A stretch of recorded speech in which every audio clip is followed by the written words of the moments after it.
Hello everyone, welcome to our YouTube channel The Beauties of Islam. My respected brothers and sisters, today I would like to salute all of you on the occasion of Eid al-Azha. Assalamu alaikum wa rahmatullahi wa barakatuh. Dear viewers, as the act of describing all the beauties of Islam is continued on this very channel, also today I want to show some more beauty by explaining the importance of sacrifice of animals. So let us begin without delay. Some people say killing animals is a big sin. Yes, I also say the same. But also remember that there is a great difference between killing animals and sacrifice of animals. Which is killing animals is not sacrifice of animals, and which is sacrifice of animals is not killing animals. These two things are not the same. On the contrary, these are the entirely different things. You can question, how can it be possible? Yes, I want to explain it.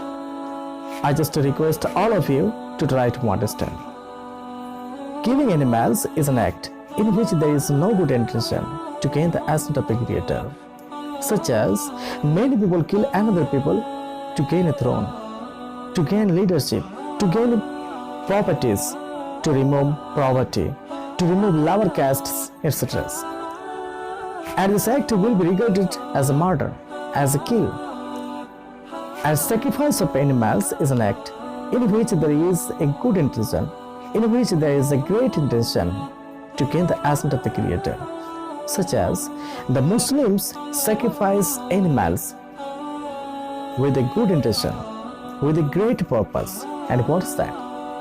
That is to help the poor, that is to feed the helpless, that is to complete the commandment of Almighty Allah. As Allah says in the Quran in chapter number 108 and verse number 2, فَصَلِّ لِرَبِّكَ وَنَحَرْ. So offer the prayers for your Lord and perform the sacrifice. So the Muslims sacrifice animals on Allah's own wills, not on their own wills. And they help the poor, they help the helpless. And it is clear speech, helping the poor, feeding the helpless is a great virtue. And I counted this virtue as the third beauty of Islam. May Allah give us ability to understand the Quran and the Hadith. Ameen.